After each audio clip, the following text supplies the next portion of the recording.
One of the things that a lot of people don't expect is New Ireland in general is a very easygoing and warm, welcoming place. Safety is not an issue here in New Ireland.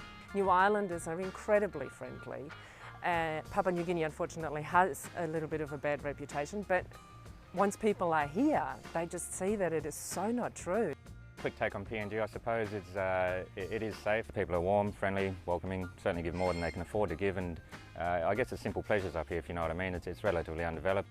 Lissalong Island Resort is located just 20 minutes by boat from KVN town. The island's really small. We're talking about the size of a footy field actually, about 400 by 100 metres.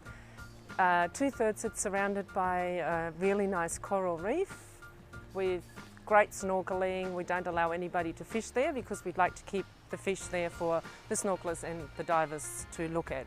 Papua New Guinea is part of the Coral Triangle, which has the highest biodiversity in marine life.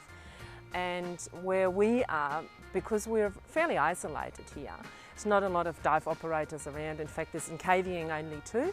You don't find a lot of divers around, and therefore the coral and the fish life is still very pristine. This humble little property you're looking around at the moment is Noosa Island Retreat. It's probably been in operation 15 years, a little bit more, for a nice little town by the name of KVN. Essentially started off as a surf facility in the early days and stretched a little bit more these days into general tourism. Diving is obviously fairly mainstream. Fishing and general R&R are a big part of what we do. Pretty earthy, as you can probably see from around the place, but from a tourism perspective, yeah, I guess people call it eco or something along those lines. A long way from Port Moresby, but by the same token, still close to Australia. New Ireland's got a lot to offer in terms of aquatic sort of opportunity and relatively undeveloped, lovely spot.